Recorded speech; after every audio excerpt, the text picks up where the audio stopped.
Malik didn't stop walking until the cold night air burned his lungs. Kikik followed him down the path without calling his name at first, afraid that if she spoke too quickly, he would disappear again like he had before, like she had forced him to. When she finally reached him, she grabbed his sleeve, fingers trembling. "Malik," she said breathlessly, "please, just stop for a second." He did. Not because he wanted to, but because he no longer had the strength to keep pretending he didn't hear her. "You're angry," Kikik continued, standing in front of him now, "and you have every right to be. But I need you to understand something. I was scared." He looked at her then, really looked at her, and laughed once under his breath, not amused, worn down. "Scared," he repeated. "You left me, Kikik. You disappeared from my life without giving me a reason. Do you know what kind of fear that creates?" "It wasn't just for myself," she said quickly. "I was scared for you too." Malik's jaw tightened. "Do you think I cared about losing my job? About Muzevan Hanım? She could have fired me that same day and it wouldn't have changed a thing. None of that mattered." Kikik swallowed. Zira made it matter. Malik's expression darkened at the sound of her name. "She interfered," Kikik went on. "She crossed lines she had no right to cross. And I thought if I stayed, if I fought back, she would destroy you. I couldn't live with that." "So you destroyed us first," Malik said quietly. The words landed between them like something broken. "When I left you," Kikik said, her voice shaking now, "my heart bled every single day. I woke up thinking about you. I fell asleep thinking about you. I didn't leave because I stopped loving you. I left because I was terrified of what staying would cost." Malik looked away, pressing his tongue against his teeth as if holding something back. "When Zara threatened you," he said slowly, just like now, "you should have come to me. You should have told me everything. We could have faced it together." "I know," she whispered, "and I hate myself for not doing that." Silence stretched between them again, but this time it wasn't sharp, it was heavy with things that could no longer be undone. "I promised myself," Malik said after a moment, "that if you ever stood in front of me again, I wouldn't let anger speak for me." He exhaled slowly. "I failed." Kikik shook her head. "No, you're still here. That's not failure." He met her eyes. "You don't get to decide what didn't break me." She closed her eyes, tears finally spilling. "I'm sorry," she said, "for leaving without fighting. For choosing fear instead of trust. For making you feel alone." Malik studied her face, the sincerity, the regret, the pain that mirrored his own too closely to ignore. "I don't know how to forgive that yet," he admitted, "and I won't lie to you about that." Her breath hitched. "But you're not saying never." "No," he said quietly, "I'm saying not like this." Kikik nodded, wiping her face with the back of her hand. "I just need you to know something else," she said. "Zara won't interfere again. I won't let her." Malik gave a short, bitter smile. "You shouldn't have to promise that alone." "I won't be alone anymore," she replied. They stood there facing each other, neither reaching out, both afraid that one wrong move would shatter what little balance they had left.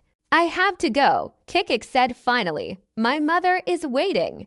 Malik hesitated, then nodded. "Go."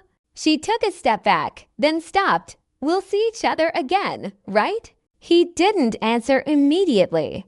Then, yes. It wasn't reassurance. It wasn't hope. But it wasn't goodbye either. As Kikik walked away, Malik remained where he was, staring into the darkness, realizing something painful and undeniable. Love hadn't disappeared. But trust would take much longer to find its way back. Merkin didn't leave that night. She told herself she should, that giving Aid space was what he wanted, what he needed. But every time she turned toward the door, something held her back, an unshakable feeling that if she walked away now, the distance between them would harden into something permanent. Aid stood near the window, arms crossed, staring out into the darkness as if the city beyond the glass could offer him answers he refused to search for inside himself. "You don't have to stay," he said without looking at her. "I know," Merkin replied. But I want to.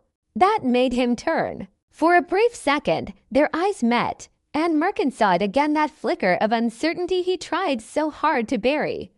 It vanished almost immediately, replaced by the familiar cold restraint. Wanting isn't always enough, Yates said flatly. I'm not saying it is, she answered. I'm saying I'm here. He laughed quietly, shaking his head. That's the problem. You think being here means something changes. It does, Merkin said, at least for me. She took a careful step closer, stopping when she sensed his resistance. You keep saying I should stop asking questions, that I should stop trying to understand you. But how am I supposed to stand beside someone I'm not allowed to know? You don't need to know me to stand beside me, Yates replied. You just need to stop pushing. Merkin's patience thinned, her voice tightening despite her efforts to stay calm. I'm not pushing to hurt you. I'm pushing because I care. There's a difference. There isn't, he said immediately. Not to me. She steadied him, then his rigid posture, the way his jaw stayed clenched even when he wasn't speaking, the exhaustion in his eyes that had nothing to do with lack of sleep. You live like you're always waiting for the next blow, she said softly. Yates's gaze sharpened. And you live like you think you can prevent it.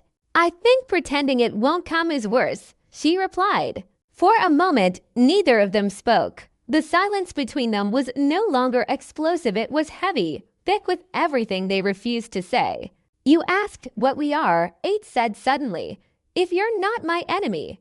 Merkin nodded. Yes. He took a slow breath. What you're trying to understand, that place you keep knocking on, that's my limbo. She frowned. Your limbo. A place where nothing touches me, he continued, where no one expects anything from me.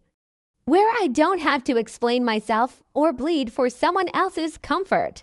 Merkin felt her chest tighten. That sounds lonely. It's safe, Yates corrected. And if someone stands outside it? She asked, if someone wants to come in. He met her eyes. Then they become a threat. The word stung. So that's what I am to you now? Merkin asked quietly. No, he said after a pause. You're worse. Her breath caught. Worse than a threat. You're someone who might make me leave, he said. And I don't survive outside that place. The honesty in his voice startled her more than anger ever could. Merkin swallowed hard. I don't want to drag you out by force, she said. I just want you to come out sometimes, to trust someone, to let someone try. Yates looked away again. Trust is a luxury, he muttered. Some of us don't get it. She stepped back then, not because she was giving up, but because she finally understood the depth of what stood between them. Okay, she said softly, then I'll stop asking. He glanced at her, surprised. I won't pretend I don't care, Merkin continued.